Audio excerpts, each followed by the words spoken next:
Halo Sobat Sehat RSUD Hanau, kembali lagi ke acara podcast kita, Bisa Sehat, bincang santai seputar kesehatan. Nah, Sobat Sehat, kali ini kita bakal bahas satu penyakit yang sering banget nih menghantui kaum wanita dan bikin deg-degan pastinya, yaitu kanker payudara. Siapa sih yang nggak tahu kanker payudara yang sudah pastinya udah nggak asing lagi di telinga kita. Tahu nggak sih, ternyata kanker payudara itu menempati peringkat pertama kasus kanker tertinggi pada tahun 2024 di Indonesia. Dengan lebih dari 80.000 kasus baru setiap tahunnya. Tapi tenang, obrolan kita kali ini bukan untuk nakut-nakutin loh. Justru biar kita lebih paham, lebih aware, dan nggak ragu untuk periksa sejak dini. Dan pastinya kita nggak sendirian. Hari ini saya sudah hadir bersama narasumber yang siap mengupas tuntas kanker payudara dari sisi medis, khususnya dari pemeriksaan jaringan yang jadi kunci diagnosis. Langsung saja kita sambut Dr. Ana Mariana, spesialis patologi anatomi di RSUD Hanau. Halo, Sobat Sehat RSUD Hanau semuanya.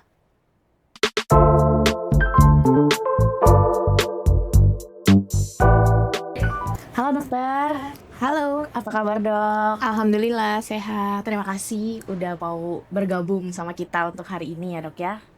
Nah, di sini kita mau ngebahas tentang kanker payudara nih dok. Kita mulai dari yang dasar dulu aja kali ya. Kanker payudara tuh apa sih dok? Kan penyakitnya tuh sering banget nih muncul di mana-mana. Tapi mungkin orang belum tahu secara detail seperti apa. Boleh dok, silakan. Oke, jadi kanker payudara itu merupakan tumor ganas yang asalnya itu dari sel-sel yang melapisi kelenjar di payudara kita. Tapi sebenarnya kanker payudara ini tidak hanya menyerang wanita ya, pria pun bisa terkena kanker payudara gitu. Oh, begitu ya dok. Ternyata kanker payudara itu nggak cuma diderita sama perempuan, tapi laki-laki juga bisa. Terus dok, menurut pengalaman dokter nih, seberapa sering dok kanker payudara ini ditemukan di layanan kesehatan? Iya, jadi untuk kanker payudara sendiri, seperti yang sudah disebutkan di awal tadi, dia termasuk kasus tumor ganas tersering ya di Indonesia. Sebenarnya tidak hanya di Indonesia, di seluruh dunia pun kanker payudara termasuk kanker yang paling sering. Kalau untuk di Indonesia sendiri, kanker payudara merupakan kanker terbanyak selain dari kanker leher rahim atau kanker serviks. Jadi setiap tahunnya itu selalu ada ratusan ribu kasus baru ditemukan di Indonesia. Nah, selama saya pendidikan sendiri itu hampir setiap hari menemukan jaringan tumor payudara ganas ini gitu.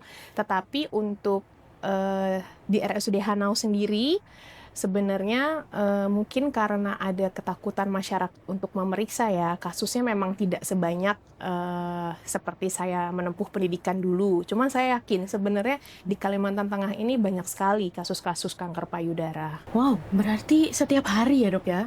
Dulu waktu masih masa kuliah ya? Tapi yang di RSUD Hanau nggak sebanyak waktu kuliah ya dok ya? Oke, baiklah.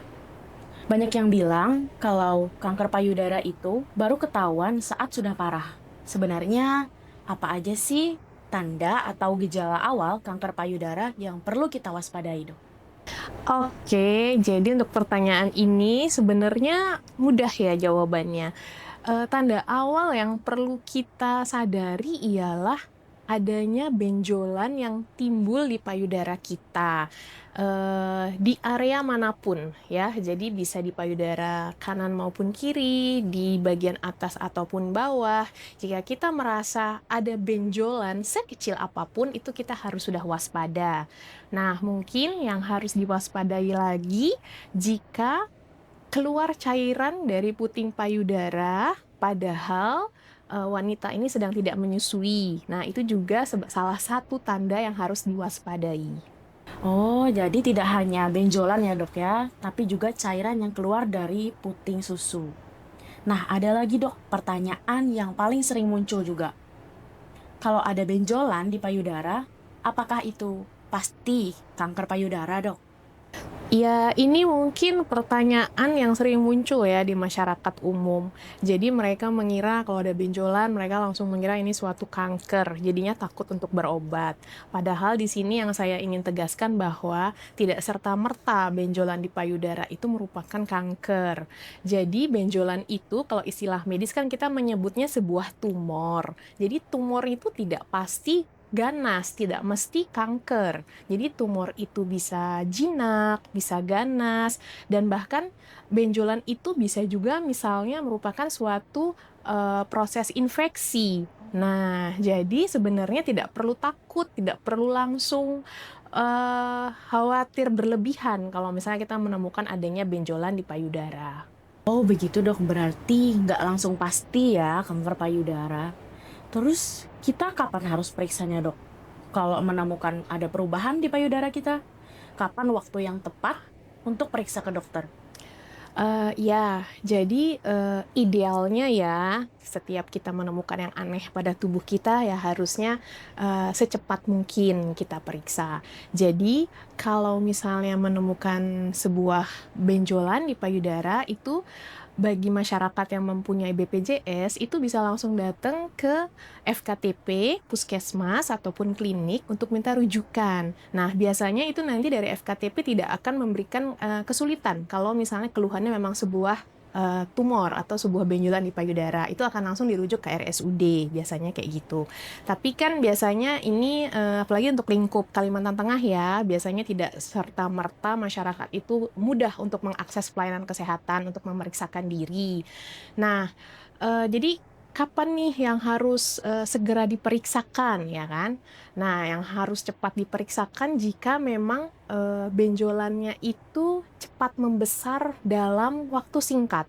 Jadi misalnya muncul di bulan Januari gitu kan, muncul ya hanya sebesar jerawat atau sebesar kelereng, tapi tiba-tiba dalam, 1 bulan berikutnya muncul langsung, diameter 5 senti misalnya. Nah, itu harus cepat ya berobat. Nah, tapi kalau misalnya, saya ambil contoh lagi misalnya wanita sedang menyusui, tiba-tiba kok merasa ada benjolan ya. Nah, karena dia statusnya masih menyusui, mungkin, akses pelayanan kesehatan jauh, ya kan, tidak bisa langsung periksa, mungkin bisa kita observasi sendiri nih, kira-kira, "Oh, ini karena menyusui, jangan-jangan, bukan apa-apa," kayak gitu. Tapi semuanya kembali ke kondisi pasien masing-masing ya, cuman kalau saya sih menyarankan ketika memang, ada benjolan di payudara, ya segera mungkin bisa langsung diperiksakan ke, dokter ya. Oh begitu ya dok. Baik, terima kasih dok ya. Selanjutnya nih, setelah dilakukan pemeriksaan atau pengambilan jaringan, sebenarnya peran dokter tuh gimana sebagai spesialis patologi anatomi dalam menegakkan diagnosis kanker payudara sendiri? Oke, jadi di sini mungkin saya bisa menjelaskan sedikit. Jadi ketika pasien nanti memeriksakan diri terkait keluhan benjolan pada payudara, pasien ini akan berobat ke dokter spesialis bedah, bisa spesialis bedah umum maupun bedah onkologi. Nanti dari, dokter spesialis bedah akan dilakukan, pengambilan jaringan. Nah, pengambilan jaringan ini yang akan dikirimkan ke saya sebagai dokter spesialis patologi anatomi untuk menentukan jenis jaringan ini apakah tumor jinak, tumor ganas, atau merupakan proses infeksi yang seperti tadi sudah saya jelaskan di awal.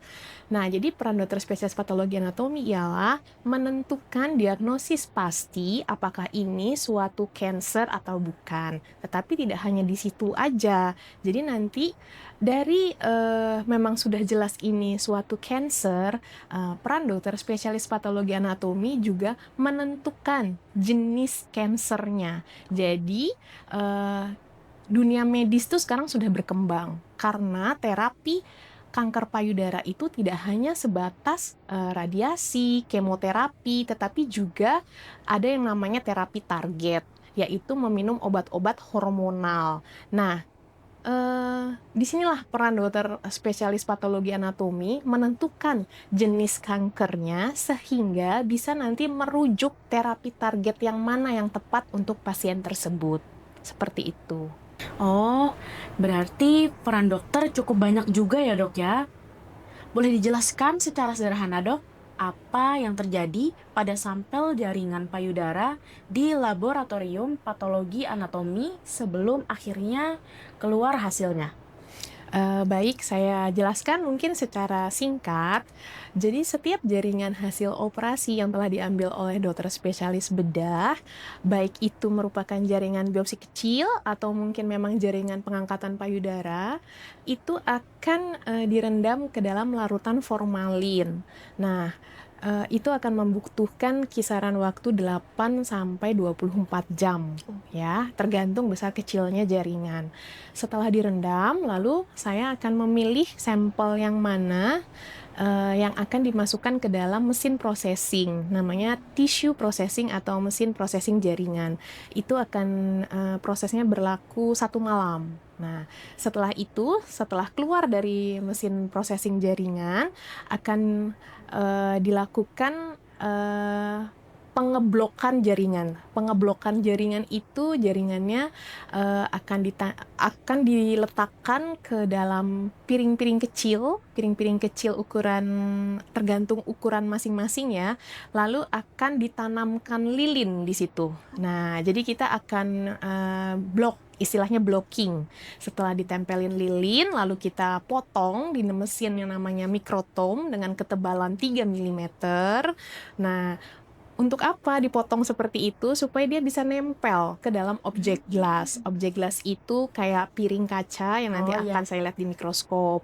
Nah, setelah ditempel di situ nanti akan dilakukan proses pewarnaan. Setelah dilakukan proses pewarnaan, baru saya dokter spesialis patologi anatomi itu tugasnya membawa objek gelas ini yang dalam piring kaca itu di bawah mikroskop untuk ditentukan apakah ini benar cancer atau tidak. Lalu selanjutnya kalau memang cancer, jenisnya. Nah, yang seperti saya bilang, untuk kedepannya nanti bisa kita tentukan terapi yang cocok untuk pasien ini apa. Seperti itu.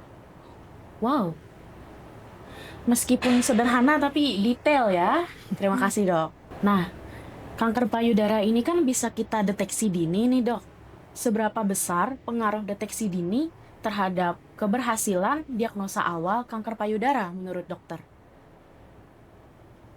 Ya, ini pertanyaan yang bagus dan penting sekali ya sebenarnya.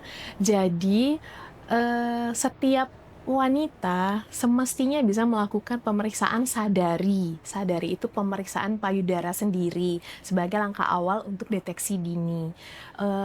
Banyak di puskesmas itu ya, flyer-flyer atau bidan-bidan maupun perawat serta dokter umum itu tahu cara melakukan sadari. Jadi nanti bisa ditanyakan kepada mereka-mereka yang bekerja di FKTP kalau misalnya masyarakat bingung melakukannya, atau kita bisa googling ya, sekarang internet sudah semakin maju.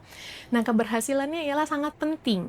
Jadi kalau misalnya kita sudah menyadari adanya benjolan pada payudara dan kita langsung berobat, itu secara statistik ya, kanker payudara itu 90% bisa disembuhkan selama berada di stadium 1 dan stadium 2. Jadi semakin deteksi dini sering dilakukan dan pasiennya pun dengan sadar langsung berobat ke medis dan mengikuti saran dari dokter yang merawat, itu angka keberhasilan penyembuhannya tentu semakin tinggi. Seperti itu. Wow, ternyata kemungkinan untuk berhasilnya tinggi juga ya dok ya.